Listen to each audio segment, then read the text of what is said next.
guys, welcome back to No More Saves. Three of us just over there in the tiny town of London town fairly recently. We went over to the UK and Europe just to meet up with some friends.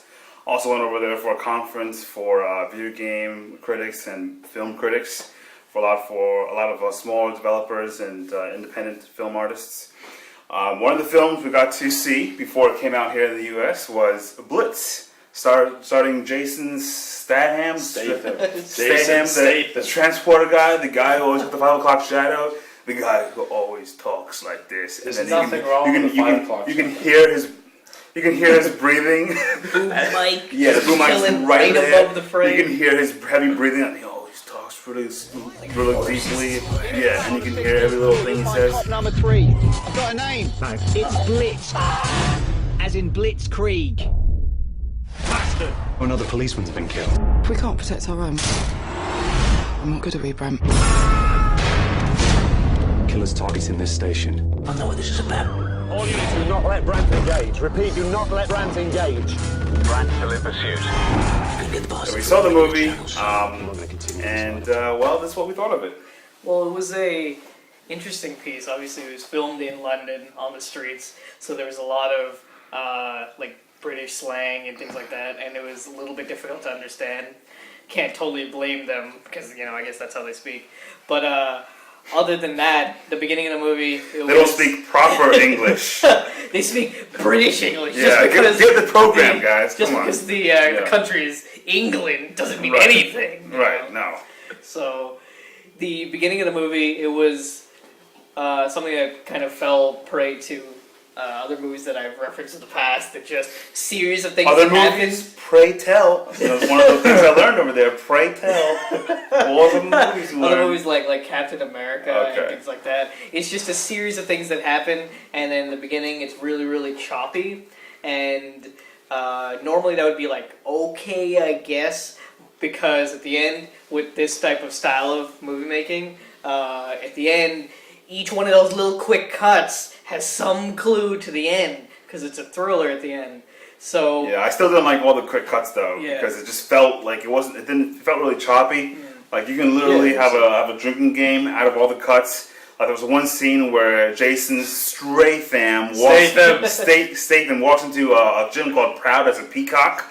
He walks in, 2 seconds, bam, he's back at home, like, you know, walking around looking in the fridge. So it doesn't really develop the characters. That's one of the things about all these cuts. It doesn't take time to really show the emotional side of the characters. So you can actually turn it into just a game. Take a drink every time they cut under 3 seconds. You'll be drunk like in the first half hour. It's crazy. Yeah, the movie didn't develop very well. It was really boring. Yeah. It was like any other cop movie. And it was because Jason Statham's in Except this takes place in England, and there's people with, instead of guns, they have mostly box cutters, and they ride around on a BMX bike. Stop, or I'll say stop again. Yeah. And the police, when the coppers walk past you, they say, "Oh, good evening. How are you?" The place where we live, right, which is an unknown, undisclosed location. There's cops driving around late at night, 2 a.m. in the morning, no headlights, right? And they try to screw you at every turn, especially this guy over here. Yes. So, yeah, terrible experience with police. But what were you going to say before I really cut you off, sir? Well, what I was saying was because Jason Statham's in it, you're really just waiting for... Yeah, Statham. You're really just waiting for Jason to find the bad guy and just beat the shit out of him. I mean, that was the whole sense that I got from the movie. It's like, the story wasn't really that important to me. It's like, he's a badass. Yeah. And that was kind of like almost detracting from the character because he had no flaws. It was just, he was an ass to absolutely everybody. So he's not even an anti-hero. He's not thrust into a situation that he doesn't want to be in. Yeah, it was kind of like he was the bad guy. Like he was the just whole an ass to story everybody. was caused because he was an ass. Exactly. Yeah, he will come into a restaurant, sit next to you. Before he does that, he's going to throw his cigarette into your drink. And then he's going to order like drinks or some food. Have you paid for his food? And then if you say, well, what are you going to do for me? And he says, I left you like the remaining rim of my crisps, which is another thing they get wrong. Because first of all, it's called chips, not crisps. They drive on the wrong side of the road. Okay, the driver's seat is all mixed up. When you get in the taxi, like they sit facing the other way. I mean, you're supposed to look at the road. When something happens, you can brace yourself, right? So come on, they're getting all of that wrong. What was I saying? I don't know. His name is Statham. Statham. So yeah, so yes, the English needs to take a hint from us Americans, right? They need to learn how to speak proper English.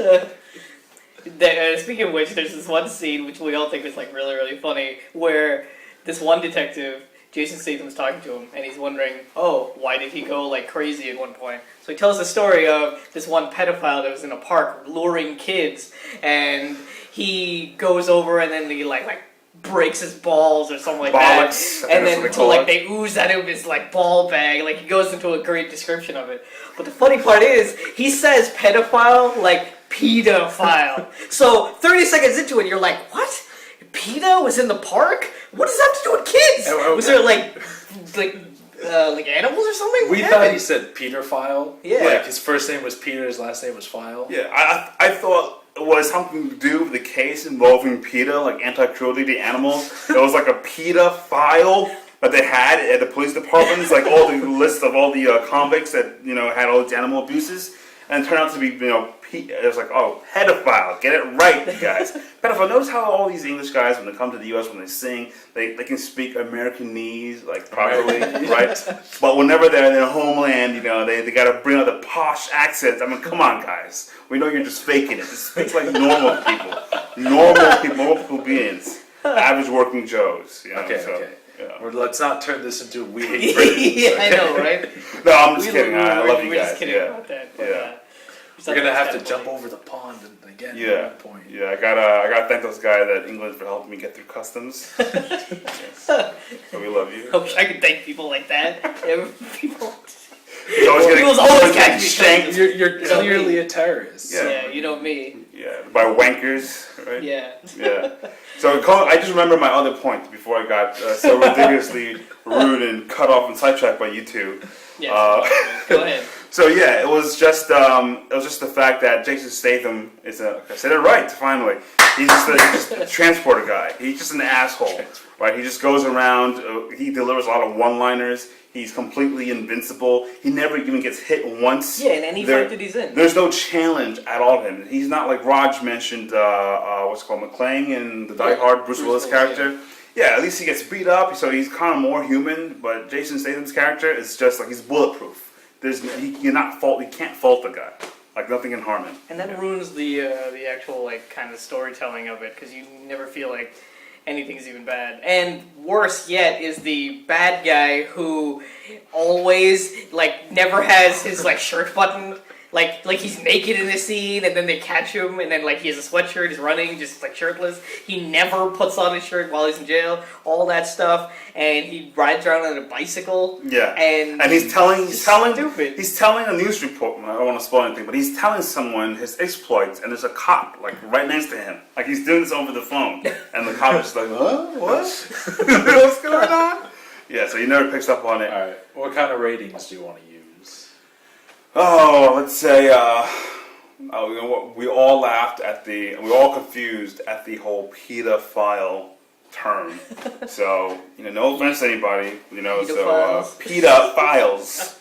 Yeah, so all the abuses to animals, we're against animal cruelty. I'm gonna give it a 1.5 pedophiles, I guess, out of 5, because the movie was really boring. You never felt that there was a challenge for Jason Statham, like you guys were saying. And it was just, the story wasn't really developed that well. You do kind of find out halfway through the movie what the motive is for the bad guy. And you don't really feel bad for the bad guy, but then again, you don't really feel bad for Jason Statham. Mm-hmm. It's like there are a lot of cops who died, and you feel bad for them, but then it's like Jason Statham should have died, kind of, because he's such an ass. Well, it's like, I would give it like also 1.5 pedophiles. At the end of the movie, you're happy that the bad guy dies. Like I just really wanted his like ass get like destroyed by Jason Statham, like Yakub mentioned. You were hoping for something more. Like you were telling me, like you wanted you're hoping that it wasn't just this guy, there was something greater behind him. Yeah, like, I really hated the guy, but I wanted someone to be, like, a mastermind behind him, because it almost felt like I could have committed these crimes. Not that I'm incriminating myself that I've committed crimes and things like that. Please don't report me to the TSA. He's lying. And stuff. So anyway, it felt like just random guy just decided to go and, like, commit crimes, like, out of nowhere. And it didn't feel like anything deeper than that. And they even caught him, and he got free because there wasn't enough evidence. But I was like, what? So, one thing that I kind of liked was there was clues in every one of the little cutscenes that you had to remember. So that was kind of like in the British style. So that was kind of like done well. They could have added more, so that's why I only give it a 1.5. Well, unlike these guys, I still love the UK, all you guys over there in Europe, but I'm gonna, even though you guys are, anyway, I'm just gonna give it a half of a pedophile. It's not even gonna be 1. I'm not a fan of these movies where they just do a lot of quick cuts. We hear a lot of electronic music in the backgrounds, like boom, boom, boom, boom, like something big's about to happen, but nothing does. It's just a bunch of really quick cuts, no character development, very cut and dry. There's a scene in the movie where you think something's going to happen, and then it gets drawn out really long. Like it felt a slow chase scene, like 20 minutes. It's a really slow chase scene. It felt really like something else had happened. And you're like, if something was going to happen at every turn, never happens. It felt like 20 minutes of the movie just got drawn out. So I don't really like that too much. Another thing is, we're coming back to what these guys were saying earlier. No character development. It just felt really empty to me. If I can sum this movie up in one sentence, it would be all flash, no substance, or very little of it. That's what I think of it. It's like having an invincible character who is like Superman has kryptonite, and it's a weakness, and he's like too good. But it's like, imagine if Superman has like an ass, right? If he was like pure evil, and who would be able to destroy it? You mean like no? Never mind. Would you say he has buns of steel? No, but his bollocks of steel. Yeah, man. And, we're doing guys a favor because every time your cube comes in, see all this facial hair he's got, it goes, further down. We see him at the beach and so forth. So, Yes, literally, like, he has the decency to, put on a shirt willingly, but he doesn't, so we actually have to hold him down and tell him to be civil, give him some relaxers, just to calm him down. But out of 1.5 ratings for the pedophiles, I have half. You guys give it 1.5, so probably like a 1.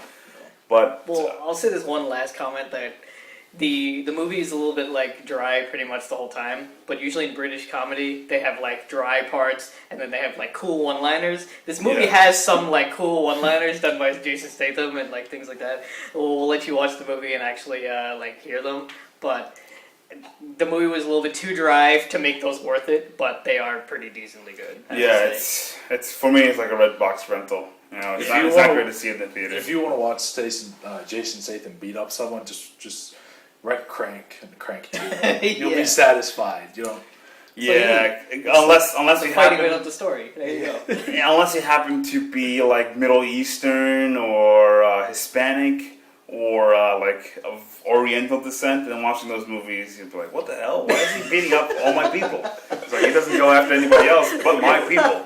Alright, so that's our take on the film. It wasn't too bad. We enjoyed our time over there in sunny and kind of cooler England. So, thanks guys for watching. It was a pleasure. Don't forget to subscribe. Don't forget to subscribe. And this guy's doing right here. Don't forget to follow us on Twitter. Just www.twitter.com/NoMoreSaves. Take care, guys, and see you next time.